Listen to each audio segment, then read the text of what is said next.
اعوذ باللہ من الشیطان الرجیم بسم اللہ الرحمن الرحیم۔ شروع اللہ کے نام سے جو بڑا مہربان نہایت رحم کرنے والا ہے۔ میرے بھائیوں اور بہنوں، آج ہم حضور اکرم صلی اللہ علیہ وآلہ وسلم کے آباء و اجداد میں سے ایک ایسے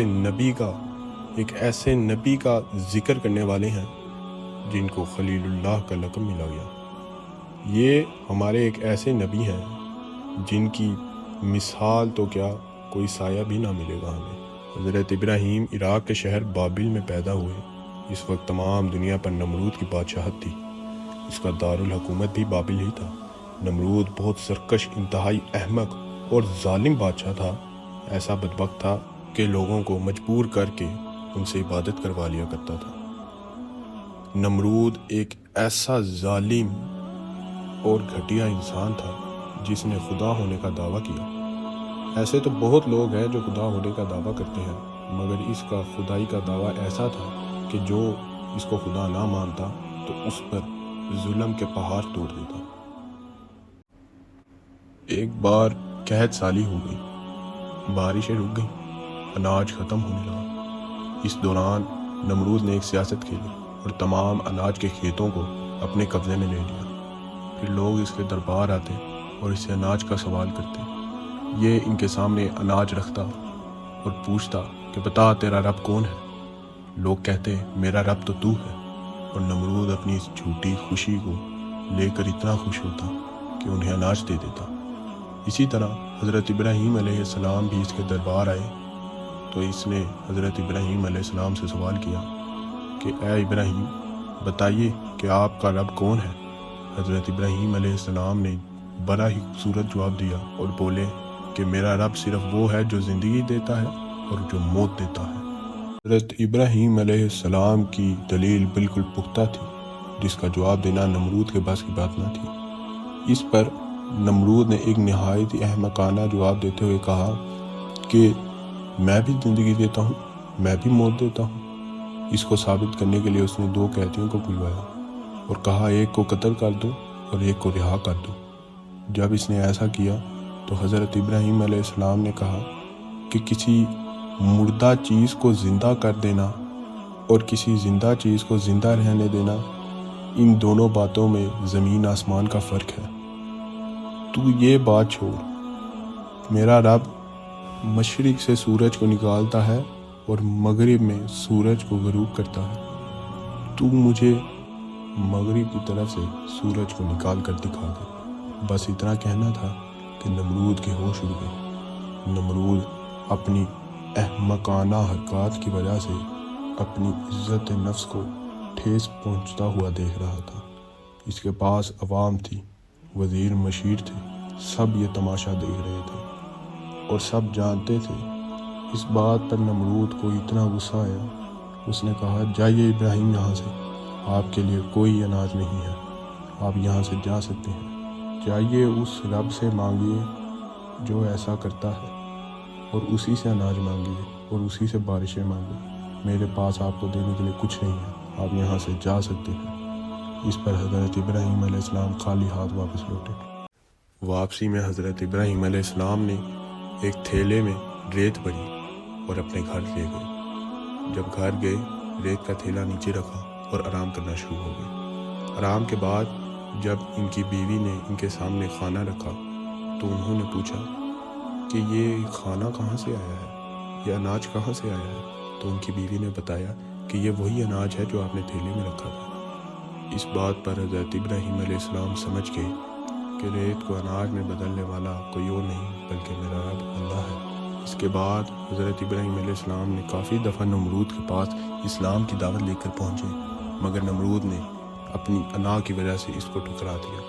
ایک بار نمرود نے تنگ آ کر ایک آگ بنائی اور وہ آگ اتنی بھری تھی کہ کوئی اس کے قریب بھی نہ جا سکتا تھا، اور اس کی تپش اتنی زیادہ تھی کہ اگر کوئی اس کے قریب بھی جاتا تو جل جاتا، اور اس نے ارادہ کیا کہ اس آگ میں حضرت ابراہیم علیہ السلام کو پھینکا جائے تاکہ وہ اس میں جل جائے، مگر اللہ تعالیٰ اپنے بندوں کو اکیلا نہیں چھوڑتا۔ نمرود نے جب یہ سوچا کہ آگ کے قریب بھی کوئی نہیں جا سکتا تو حضرت ابراہیم علیہ السلام کو آگ میں کیسے بھیجیں۔ اس نے پھر سوچا کہ ایک بڑی سی گلیل بنائی جائے جس پر رکھ کر حضرت ابراہیم علیہ السلام کو آگ میں پھینک دیا جائے۔ اس بات پر جب اس نے گلیل کھینچی اور حضرت ابراہیم علیہ السلام کو اندر رکھوایا اور پھر گلیل چھوڑی تو انہوں نے یہ دیکھا کہ گلیل وہیں کی وہیں رکی ہوئی ہے، گلیل کھینچی کی کھینچی رہ گئی ہے، اور وہ یہ سب دیکھ کر حیران تھے۔ اور وہ گلیل کو کھینچنے والے کوئی اور نہیں بلکہ اللہ کے فرشتے تھے۔ وہ اللہ کے حکم سے آئے تھے تاکہ حضرت ابراہیم علیہ السلام کو آگ میں کوئی پھینک نہ سکے۔ مگر پھر شیطان نمرود کے پاس آیا اور شیطان نے نمرود کو کہا کہ یہاں پر بے پردہ عورتوں کو لایا جائے۔ نمرود نے بے پردہ عورتوں کو وہاں پر بھیجا، جس کو دیکھ کر فرشتے بھاگ گئے اور گلیل چھوٹ گئی۔ حضرت ابراہیم علیہ السلام جب وہاں آگ میں گرنے لگے تو اللہ تعالیٰ نے آگ کو حکم دیا کہ اے آگ ٹھنڈی ہو جا، تو آگ ٹھنڈی ہو گئی اور حضرت ابراہیم علیہ السلام وہاں پر کئی دن رہے۔ پھر جب کافی دنوں بعد یہ آگ سے باہر نکلے تو لوگ دیکھ کر حیران ہو گئے کہ حضرت ابراہیم علیہ السلام کے کپڑے کا ایک حصہ بھی نہ جلا ہوا تھا۔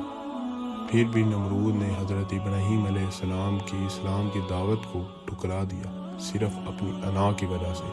حضرت ابراہیم علیہ السلام نے دوبارہ بہت کوششیں کی کہ یہ نمرود احمق آدمی اسلام کی طرف آ جائے، مگر یہ گمراہ تھا اور اس نے گمراہ لوگوں والی حرکتیں کی۔ اس نے پھر دوبارہ تنگ آ کر حضرت ابراہیم علیہ السلام کو بولا کہ اگر آپ سچے ہیں تو اپنے رب سے کہیے کہ وہ اپنی ایک فوج تیار کرے اور میرے ساتھ جنگ کرے۔ بس اتنا کہنا تھا کہ اسی وقت حضرت ابراہیم علیہ السلام کی بارگاہ میں حضرت جبرائیل علیہ السلام آئے اور انہوں نے فرمایا، اے اللہ کے نبی، اللہ فرماتے ہیں کہ ان کی فوج تیار ہے اور وہ جنگ کرنے کے لیے بھی تیار ہے۔ جب حضرت ابراہیم علیہ السلام کو یہ پتہ لگا، نمرود کو کہا کہ اللہ کی فوج تیار ہے، تم جنگ کے لیے تیار ہو جاؤ۔ پھر نمرود نے کہا، نہیں، مجھے 3 دن کی مہلت چاہیے۔ حضرت ابراہیم علیہ السلام نے کہا، جاؤ تمہیں میں مہلت دیتا ہوں 3 دن کی۔ 3 دن بعد جنگ ہوگی اور سچ حق باطل پر غالب آ جائے گا۔ جب 3 دن گزر چکے، جب نمرود نے اپنی جنگ کے لیے فوج تیار کر لی، سارا ساز و سامان تیار کر لیا، تو جنگ کے لیے جنگ کے میدان میں اتر گیا اور حضرت ابراہیم علیہ السلام کو للکارتے ہوئے کہا کہ ہاں، کہاں ہے تمہاری فوج؟ حضرت ابراہیم علیہ السلام نے پھر اللہ سے دعا کی اور اللہ نے ایک مچھروں کی فوج بھیجی، اور یہ مچھر تعداد میں اتنے زیادہ تھے کہ ان کی موجودگی میں سورج بھی نہ نظر آتا۔ ان مچھروں نے نمرود کی فوج کا گوشت کھا لیا اور خون پی لیا۔ جب نمرود نے یہ دیکھا کہ اس کی فوج قتل کر دی گئی ہے اور سب واصل جہنم ہو گئے ہیں تو یہ اپنے محل کی طرف دوڑا اور اپنی بیوی کے کمرے میں جا کر چھپ گیا۔ وہاں پر ایک لنگڑا مچھر اس کی ناک میں داخل ہوا اور اس کے دماغ کو چاٹنے لگا۔ اس کو اتنی تکلیف ہوتی کہ یہ اپنا سر دیواروں پر مارتا، یہ اپنے سر میں جوتیاں مرواتا تو اسے تھوڑی دیر سکون رہتا، مگر بعد میں پھر وہی تکلیف شروع ہو جاتی۔ حتیٰ کہ اتنی تکلیف ہوتی کہ اس کے دربار کا یہ ادب بن چکا تھا کہ جو بھی اس کے دربار کے اندر آتا، نمرود کے سر پر جوتیاں مارتا تاکہ اسے سکون ملتا۔ نمرود نے 800 سال حکومت کی، جس میں سے 400 سال اس نے سرکشی میں گزارے اور 400 سال ذلت میں گزارے۔ یوں اللہ تعالیٰ نے خدائی کا جھوٹا دعویٰ کرنے والے کو ایک لنگڑے مچھر سے ذلت کی موت عطا فرمائی۔ نمرود 800 سے کچھ سال اور زندہ رہا، بدبخت کو ایک آہستہ اور ذلت والی موت ملی اور اس کا یہی انجام بنتا تھا۔